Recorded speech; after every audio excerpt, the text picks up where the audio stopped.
Hello and welcome to the latest episode of Jam in the Print Room. For the eagle-eyed viewers, Yeah. viewers, you can see that there's four of us this time, and someone who's making Thank you a very return much. to Hello.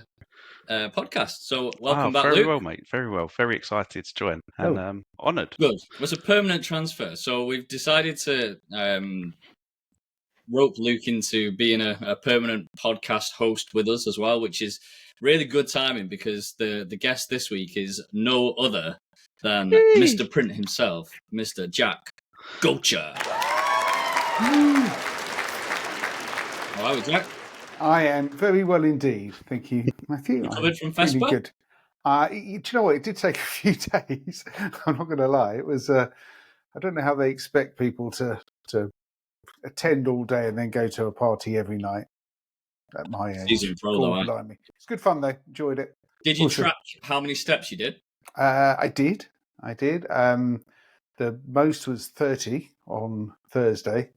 That carried through because the dancing went on after midnight. So that added to steps for the next day. But it was a good 20-25K average for the impressive. 4 days. So, yeah, it was. That is a good stomp around that, isn't it? Said it was. Well, there was lots to see. I know, absolutely. So I think we've always been fairly cautious on this podcast in terms of not really doing a self-promotion or really talking about what we all do individually. But I think it's about time that we kind of shine a light on you, to be fair. So kind of blindly, we've got a couple of questions for you. Just answer them honestly and openly, and we'll see where we go. Okay, I'm ready. Right, so 30 years in. 30 years-ish? It's a bit longer than that, really, but there's 30 will do. 30 plus years in. Yeah. What, in your view, is the kind of biggest transition that you've seen in the industry? Well, when you say the industry, I mean, my industry is PR rather than print specifically. Well, I do a lot of PR in print. I've also PR'd in lots of other industries. I mean, the PR world has changed. Every industry has changed dramatically. PR particularly, probably social media is the main thing. It's not as old as we think. I mean, even 20 years ago, it didn't really exist. So yeah, you couldn't be on the phone and doing work at the same time, could you? Yeah, well, no. I mean, going back to 30 odd, we didn't have phones. So the thing is with PR, it was a relationship thing. And the only way to have relationships then is to go and see people.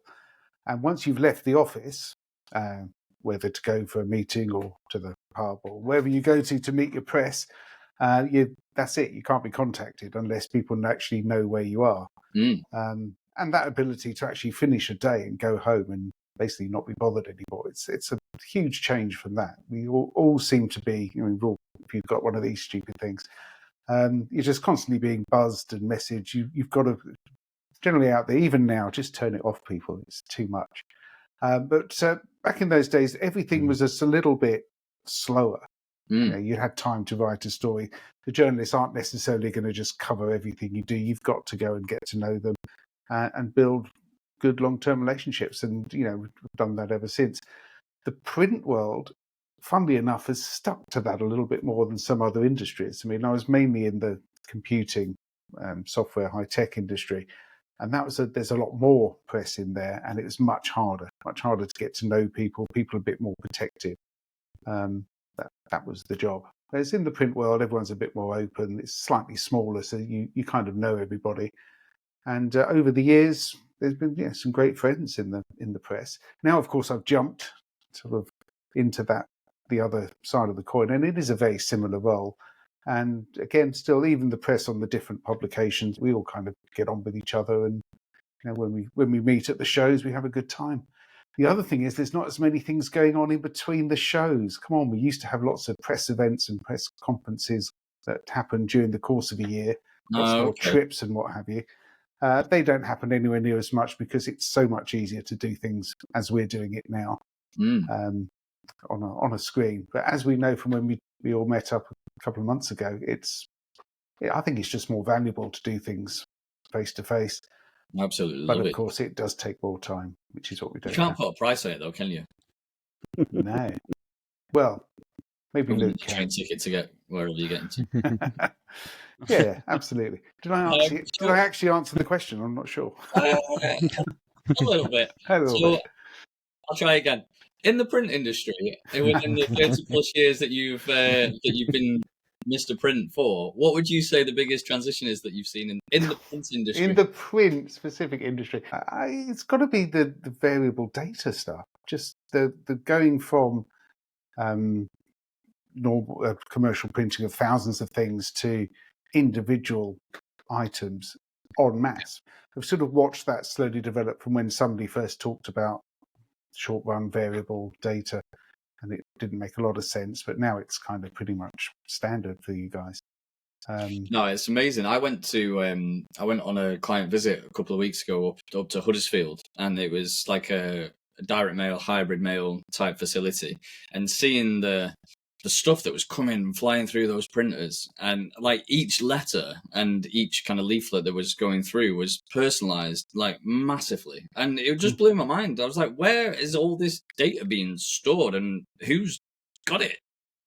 Which kind of leads us nicely into like all the Luke, you'll know this as well about the cyber attacks and kind of data protection and all that type of stuff. It must be worrying. Absolutely. I mean, it's a question that is asked very often by underwriters as soon as they see on someone's website that they do direct mail, or we disclose that they do direct mail. It's all about where's that data coming from, how's that data transmitted, how's it stored, how's it used, is it deleted immediately after the job, or is it held, how's it held? And there's all of those questions that we have to answer.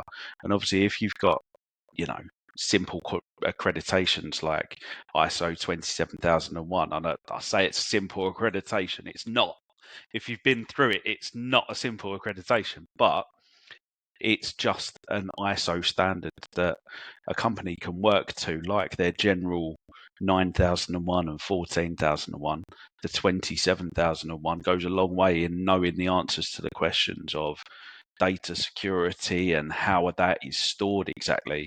Live example, we can't use WeTransfer at Howden. So yeah, that data does cause some concerns at times. It's just how it's managed. It's all about how it's managed and how people talk about it and what they know. But Jack just mentioning the variable data took me in my mind immediately back to when I was managing Essex County Council's print work, and we were getting numbered NCR sets. And that was as variable data as you could get then, because digital print was still in its infancy. And it was just trying to find someone that could individually number those NCR sets to go from there to where we are now, where you can have completely customized packaging on a cocktail from Morgana and the others at the print show to all sorts of other bits. It's fascinating. It really is. I'd agree. How does it work in the large format world, Andy, in terms of the variable stuff? Does it reach that particularly? It can do. It's mainly done, I think, via the designer Illustrator, and it's just sent over in big chunky files, which then actually was leading me back to WeTransfer. That's like a staple within the print world, sending files. It's quite strange that you guys don't use it, or other companies have got to prepare for that's kind of a leak or an area where they could fall down on, perhaps. Yeah, maybe everyone should check out Artworker, right? I was just thinking that. You're welcome, Nate. Yeah, okay. So that's like one thing that you've seen like massively transition and change in the industry. What's one thing that you've seen that kind of disappear, but that you would love to kind of make a bit of a comeback, a resurgence? I would like to see proper photographers come back. Now, Nice. that's not to say they don't exist, but okay, this is another thing going back 20, 30 years. If you wanted some photographs, you got a photographer. Mm-hmm. And it would take longer, and you've got to get everything processed and what have you. But now, I mean, certainly as an editor, we get lots of photos come in. I don't know what I'm doing. We've all got these things in our pockets. They take great pictures, and it's all automatic. But there's a massive difference in the quality of what you can achieve if you know what you're doing, if you've got the experience and the training, and you know how these things operate. But people aren't prepared to pay for somebody to unless it's a wedding or something like that. When I was in PR days, if we were doing a case study somewhere, I would go along with a photographer. Oh, wow. That's part of the cost of the project. I mean, that's gone now. You just do that, and You just ask the customer to do it, don't you, and send it over. yeah. I'm not going to pick yours, but we've just done your story with you've just installed a Veloblade, and I mean, it's a great story. I mean, the pictures could be amazing, but of course, there's somebody on their phone just taking pictures as and when. Yeah. Whereas a photographer could be quite annoying. They'll say, "Go this, do this," and you've got to be there for them.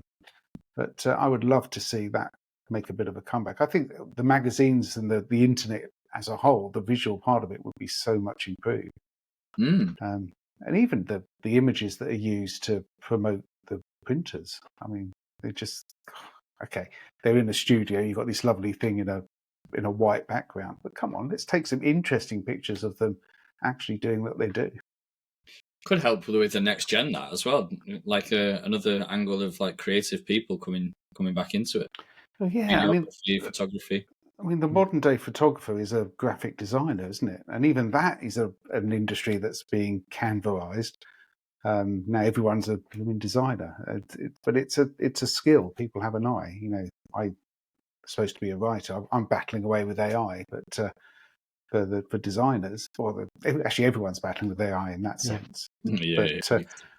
But the human skill of doing these things is gradually eroding.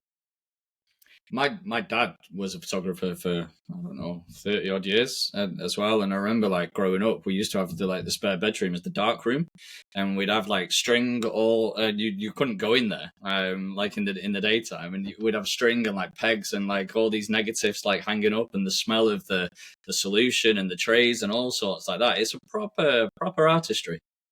It really, really is. And he did kind of corporate photography, commercial photography, weddings and stuff like that. But it was literally the iPhone and like modern technology where people were just going, it's not the same, but they would be like, oh, I can do this for a tenth of the price because I'm just going to rock up with my iPhone 16 Pro or whatever. I think royalty-free image libraries as well kind of killed that, where you got iStock Photo and Getty Images and stuff, and we saw for a long time they were being overused. You used to have an allocated photo desk within agencies.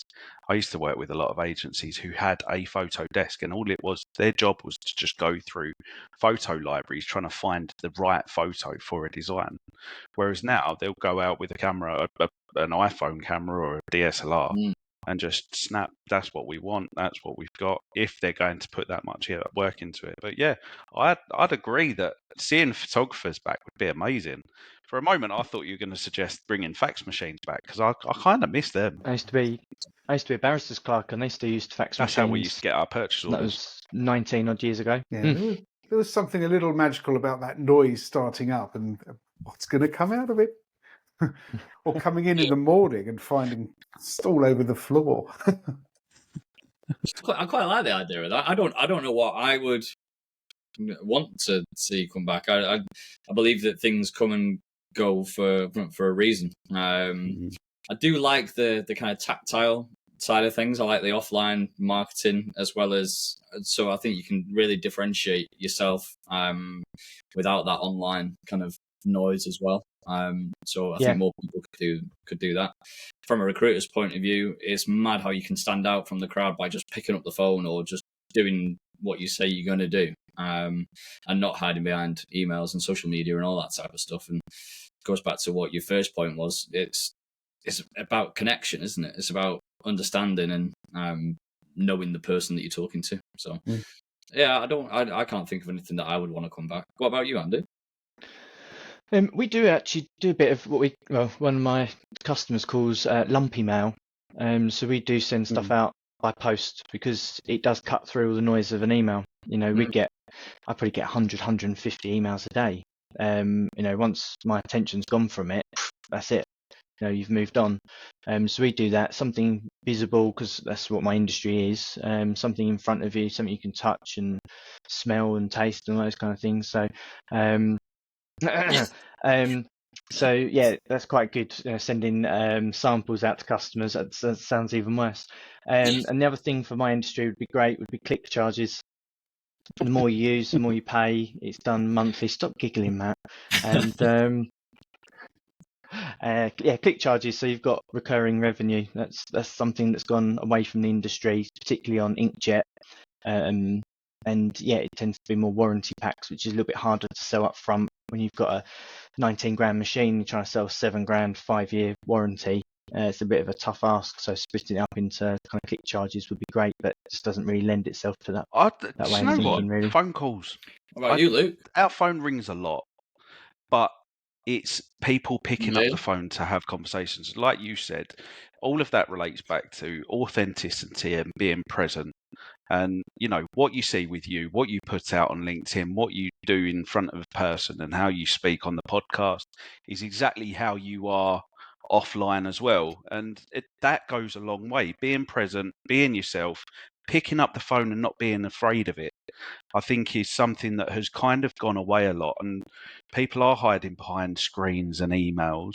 So I'd like to see more people picking up the phone and not being scared of the gatekeeper saying no or turning around and saying, oh, no, I can't put you through for whatever reason. Just have a go. That's the most important thing in a business, I believe. Yeah. Just pick up the phone and have a go and do what you say as well. Like you said, I'm very much behind both of what you said for once. And you know what? There's not that many like gatekeepers anymore either, because and there is mobiles and all that type of stuff, and Yeah. you now know the people that you're probably talking to. Nobody sits there and makes 150 cold calls anymore, Yeah. type of thing. So it's kind of a lot more selective, isn't it? And from my point of view, if I was to, I don't know, sit there and send 50 personalized in-mail messages or email messages to people, I could genuinely make 10, 15 quality conversations. Yeah, I had a conversation with Nate. You mentioned him earlier from Artworker, and we were just having a chat over a beer at Vespa. And well, he said he sent a message to someone on LinkedIn, didn't know them, hadn't connected with them before, didn't have their phone numbers to call them. He just literally sent a message on LinkedIn just saying, yo, do you want to meet up? Or do you have time to meet up? Can't remember exactly your words, Nate. Sorry, mate, for absolutely hashing it. But it was literally a message. Yeah, it was literally a message just saying, yo, do you want to meet up? We're both at Vespa. And he got a meeting out of it. It's just having that tenacity to do it and be present. Yeah, I do a lot of doorstepping as well. Well, not a lot. I try to, at least once a month, just go around an area that I'm already meeting a customer and go knock on doors. And that actually gets more business than picking up the phone, I think, because people can't be rude to you. They can, but it doesn't happen very often. And yeah, people just give you a little bit more time. They go, oh, do you know what? I haven't had that for a while. I haven't had someone knock at my door. And it's like, oh, wow, right, I'll give you a bit of my time. Whereas an email gets lost, a phone call you can, get away from and go, I can't take the call. But when you're there, people come to the door and, start chatting with you, which is quite cool. Yeah, thinking, just bugger off, will you? All right, you can have 5 minutes. Yes, you can leave a leaflet. It happens sometimes. Yeah, but it's 5 minutes you wouldn't have got on the telephone or on an email. So that's and it's it's invaluable. the presence, isn't it? And it's that impact. I can guarantee that nobody else will do that in the next 6 months to them. It's weird. I don't know why we don't do that. No, okay. So that's the stuff that we would bring back. What about the future? If we were betting men, what would we say the next big thing is, or certainly in 5 years from now? What do you reckon the industry's looking like? And I still think what we've talked about is 5 years' time. I was reading something the other day. There was a big survey of 16 to 21-year-olds, and more than half, so about half, wish the internet didn't exist, which is extraordinary. I thought, I can understand they might think some bits they wouldn't want, but the whole thing, they would much rather not have any of it. And I think there is more negative than good that comes out of the amount of contact that people have online. And I think eventually something has to give. And I think this dumb tech, as it's referred to, will come out. I think people will stop going online. They will start talking to each other. They will go and see each other. I mean, you go out of an evening, you go to a concert. People do still get out and do things, and I think bit by bit over the next few years, people will just move away from it. Something's got to crack. Something's got to crack because it's not good for people. Things. We talk about doom scrolling. The whole point of doing that is to annoy you. Yeah. Eventually, we'll work out it's probably best not to, or we'll just find another way to do that.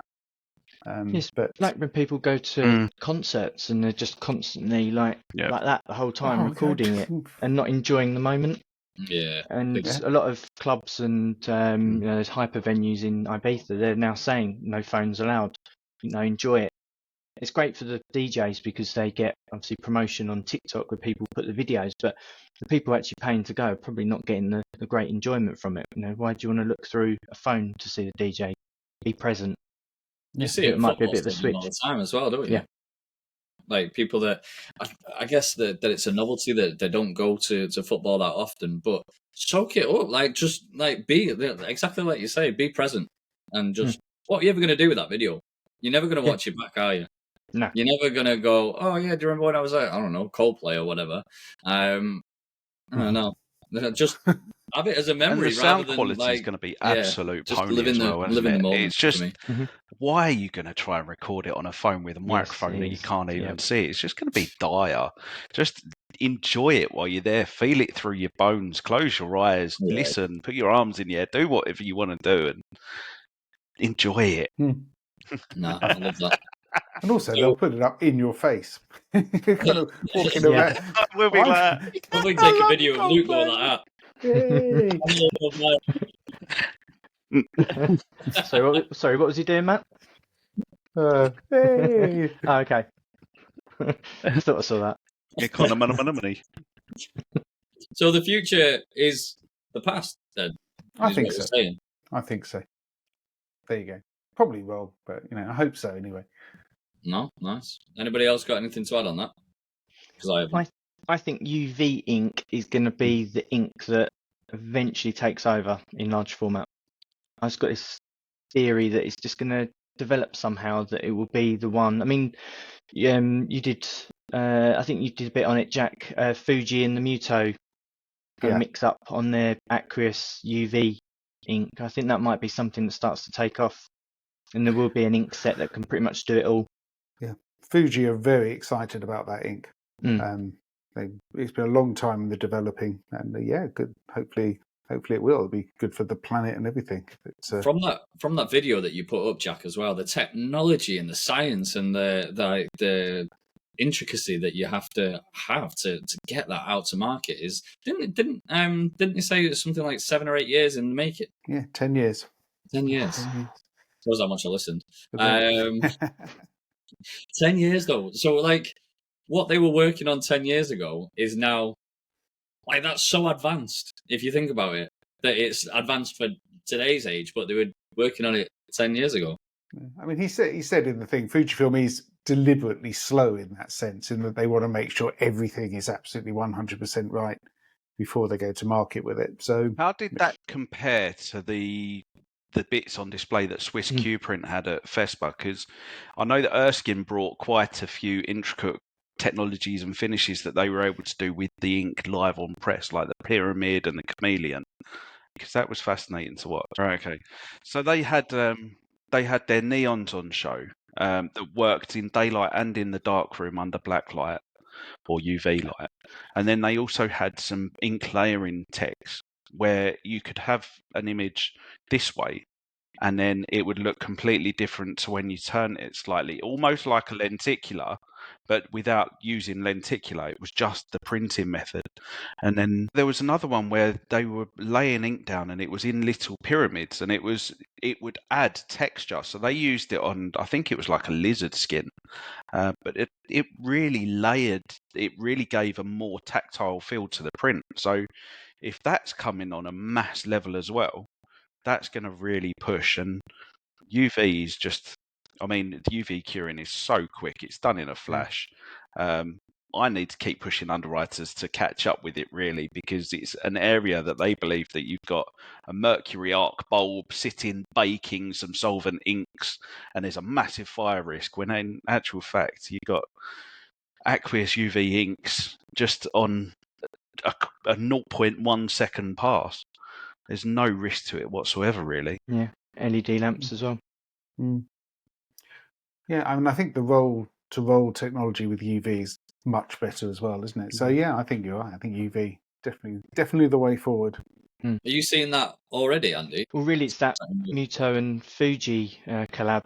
They've got the same machine, same inks, albeit they've got different. I think they've got different outer casings for their own branding. But yeah, I think that I saw that at Drupal last year, and thought it looked good, and then they've officially launched it. And yeah, I need to go back and have another little look at that. It'd be interesting. But I did think UV would be the one. Yeah, I think automation as well. I mean, Jack will know from being at Vespa at the Agfa stand and the massive mechanical arms that you usually manufacture in cars. They had them loading and unloading the press. So automation, that will run 24/7 with little maintenance. And it was just loading the sheets on, loading the sheets off. And they were just going through. It was perfectly timed. It was fascinating to watch as well. But that will be people's incomes being slashed as well. They will argue that it isn't necessarily taking people's jobs, because it's just making things quicker, and the people can actually then go and do something From a business safer. perspective, with the rise in national insurance and bits and pieces like that as well, it will be better for the business. But it's we want people in print. We want people putting ink on paper. Yes, we do. We need people. People need to be employed. You're absolutely right. Make room for more photographers. Yeah, maybe they could just find another position within the business and go and knock on doors and cold call with Andy. That's it. Always need good people. Yeah, and people will make space for good people as well. They really will. Okay, so we spoke about Vespa quite a bit there. Obviously, I wasn't there. Andy wasn't there. Yes, you were. And it might be a really good opportunity for you to actually tell us what you do, Jack, because I think it's a little bit of an enigma to a simple mind like mine. So with Vespa in mind, can you give us a synopsis of what you actually do? Okay, well, I'll do what I do from an editorial sense, because that's easier to explain, I think. So all these companies, they're doing all these things. They're at Vespa, they're presenting new products, new initiatives. If you're a visitor, you want to buy, you're running a business, you want to buy stuff, there's an awful lot of information that you need to get to make a good decision. So the first thing you want to do, you probably go onto the internet and do a search, but everything you look at on the internet, you've got to fact check. So having good trade press that has a broad cross-section of everything that's available, what people are buying, who's moving where, who's saying good things about one company. I tend, for my publication, I'm not interested in doing anything other than putting information out there for people. It's up to you to make your decision as to what to buy or who's the right person to go with. So I'm not going to be putting anything negative up. Partly because there's probably an insurance issue to do things like that, but also, my opinions. Journalists do have opinions, but I think that's really for a different level. I think where we are now, we just sort of research the facts and present the facts as they are, and also, if it's something that we don't know for sure, it's something that a company's saying, then you sort of say, well, this is what the company says, and always through this, you've got to kind of do your deep research and make your own decision.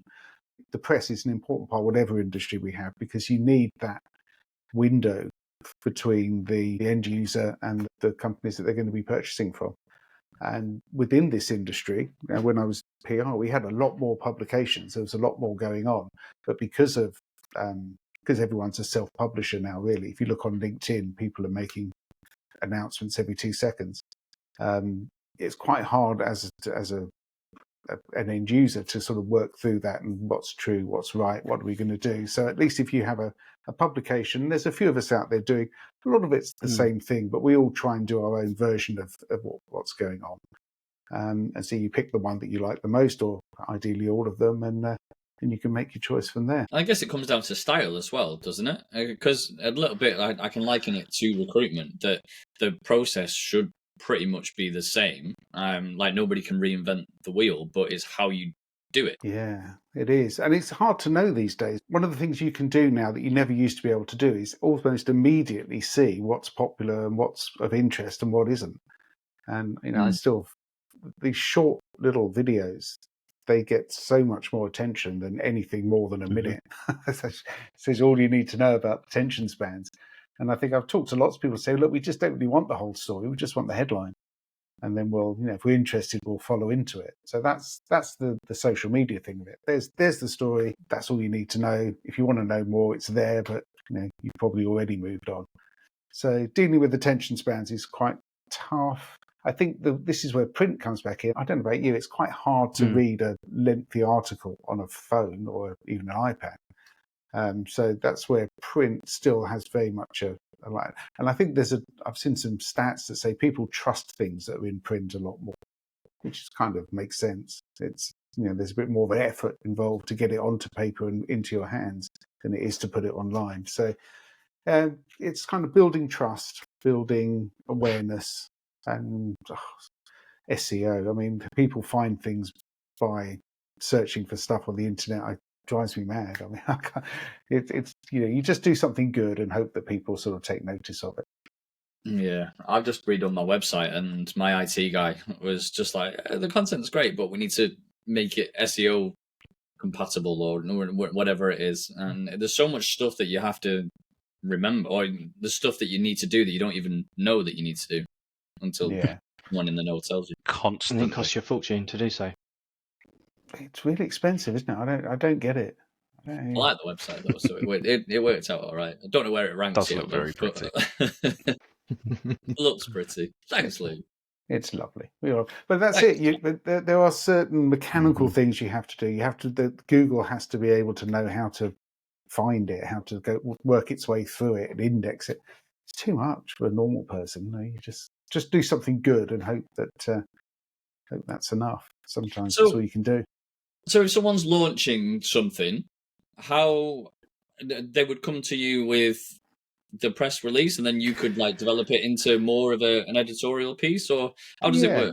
Well, every day we get sort of between 4 and 7 press releases. Okay. Catherine upstairs mostly puts them online for us, and what she does is we don't just want to run the same stories as everyone else, so we do kind of look at it, adapt the headline to our style, maybe sort of sort some of the style out of the way it's written. I quite often hear howls of despair from there. She's also an ex-teacher, so she's got the red pen out. And there's an element of, is this relevant? I mean, some stories are just of so little importance to anything. You've got to kind of filter through. We tend to put everything up and then see what people want to do. My other hat of doing PR for people, I tend to not do full PR. That sometimes people would like something written. And if I'm going to write something for somebody and for the magazine, that's for our display, that's fine. But if they also want other publications to run it, well, hang on, that's a PR job, and so you kind of, it would only be fair to pay for that. But see, that's another art that's being lost to AI stuff, because you think, well, I could just put a few thoughts in and get something just as good. Well, okay, and do that, then it's fine. It's like the photographers. Eventually, it's quite hard to battle against that. But of course, what will happen is the same that's happened in the photography world, is that all the stories will pretty much look the same in a way, and just not have any. They'll all be elevated to something or whatever other terminology it has. So yeah, that's what we do. And I guess if you don't want that stuff to all look the same, then it doesn't take a lot of effort to stand out from the crowd, right? So they should definitely speak to you. Yeah, if you don't want it all to be unified. Absolutely. Yeah, how would people get in touch with you, Jack? How? I don't know. I keep myself to myself. Yeah, I mean, drop me a message on LinkedIn. jack@irondisplay.com. My phone number is pretty much everywhere. Although, as Luke says, phone calls are. Got a phone call from the Jehovah's Witnesses today. I mean, I'm just going to. They left a message as well. Oh, wow. Because I find I know you answer the phone if you don't know the number. I'm reluctant to, because actually your phone does say it's probably spam. But Jehovah's Witnesses. Never had a phone call. It's one thing on the door. But, there you go. It's hard to leave a voicemail as well, though. Yeah. It's very, very pleasant. Well, Anyway. yeah. Anyway, yes, I'm sure there'll be in your So, LinkedIn Jack, next. just quickly, you said earlier you're up against, with your writing, you're up against AI quite a bit, and obviously people are seeing some value in doing their own press releases using AI. The press releases that you get through that Catherine's then looking at upstairs, or Cat as I'm allowed to call her, is it? Yeah, is it? We skipped through Fespa as well. We were skipping. First name team. It was great. Fespa's friends. Can you easily tell the difference between those that have been handwritten and those that have been generated with AI, or is it that obvious still? Yeah. Catherine, Cat, definitely can. I think she's got that. There are ways of even putting text into something that will tell you how much of it is AI generated, which is interesting. But yeah, it has a sort of, it doesn't make a lot of sense. I mean, actually, she's working on a post she's going to put up tomorrow, so I won't preempt it because it's quite funny. But it's the thing is, you do something in AI, you think, that looks really good. Oh, and then suddenly you think, well, hang on, is that actually true? Yeah. Is that, and it's the way it puts sentences together is interesting, but it's getting better. I mean, I'm not, you can't really diss it too much. It's only been around a couple of years. It has got better. It used to do a bit of waffling, I thought, Yeah. when I've tried it, and I was like, it seems a bit. It uses just loads of paragraphs that just aren't needed, and it's going over the same thing over and over again. It has got better though.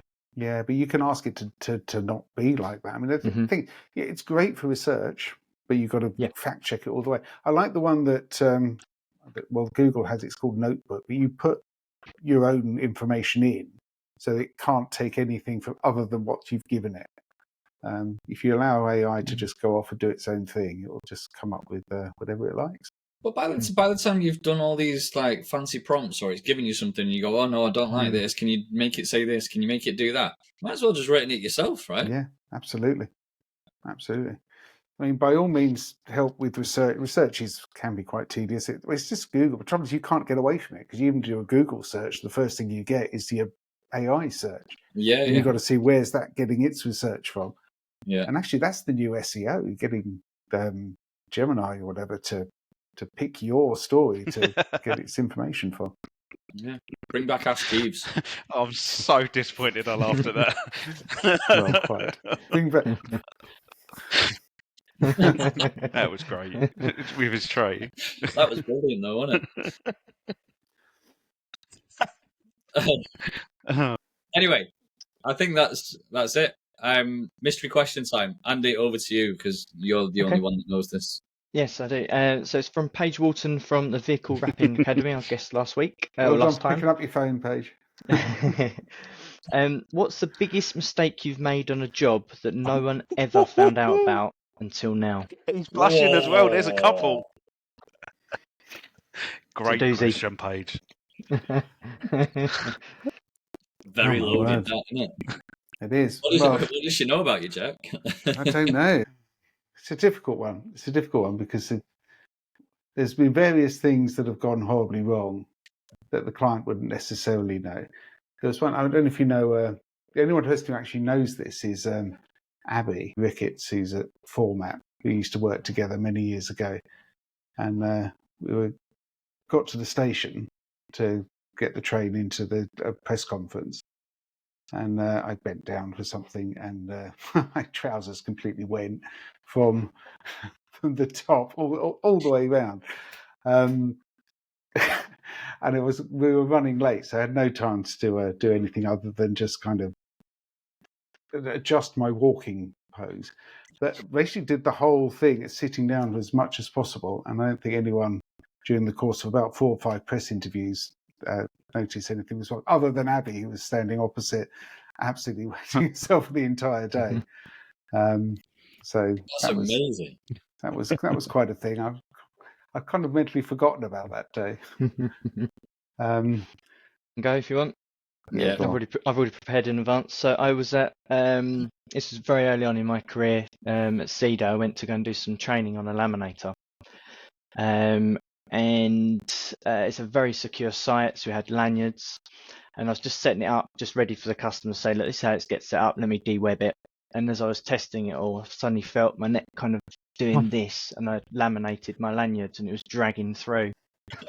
So I had to then put the emergency stop on, try and unwind it all, get my lanyard out, and it was ripped to bits, and then cut it all away and restart it before the customer saw me, because I was apparently there to train them. That's Not to do that. unfortunate. Yeah, Brilliant. yeah. I could just take my foot off the pedal, but you start panicking. Yeah. I love that. For me, probably something along the lines of like I'd been in a meeting or I'd bumped into somebody at like maybe a networking event or something, and in my head I'm thinking, I don't know your name, like, and it's that over familiar like stance, and because I share so much on social media and stuff like that, and it'll be just winging a conversation, and like have a full blown conversation with somebody that I then in my own head I'm thinking, Jesus Christ, don't know who you are, don't know what your name is, can't even remember what the company you are that you work for, and then you just kind of eat your own thoughts type of thing. But That's what I like I think events. I like events because everyone's got their lanyards on. Everyone's got their name badges around their neck. It's really annoying if it's not double-sided though, because then when it turns around, Yeah. and you're just hoping that they adjust their position like I just have or something like that. Turns around, gives you their name and where they're working for. I had it actually at Vespa. I looked at someone. I was like, I know you. Why do I know you? And then walked over and their badge had turned the other way, and then I was like talking to them and looking down, trying to wait for the perfect moment. And in the end, I just had to front it and say, I'm really sorry. I cannot remember why I know you. For me, obviously, I worked in print. There was a lot of times when things went wrong with either business cards or someone needed urgent business cards on a certain stock, and it wasn't in stock, and we couldn't get the paper in stock in time or the board in stock in time. But I think my favourite one, we printed a local like magazine, like a local journal for a town, and it was funded by adverts, and all of the page numbers were wrong, but I didn't notice it until after proof approval. So page 1 was like the front cover was page 2, and it just ran in sequence from then. No one ever noticed, and we got away with it. And I just never come to light since now. But yeah, it's I think that's my favourite one. I wonder what Paige's answer to that would be. It was wrapping a Lamborghini Huracan you need or to let something us like know, that in Paige. chrome. And she left her face imprint on it where she was trying to get the perfect fit. Yeah. Like Andy on his laminate or lanyard. Yeah. Andy God, I comes could do out with flat. Make me taller. Rolled out. I reckon we're done. Just thank you, Jack. It's good to have an insight into what it is that you do in the No, all wonderful good. world of PR.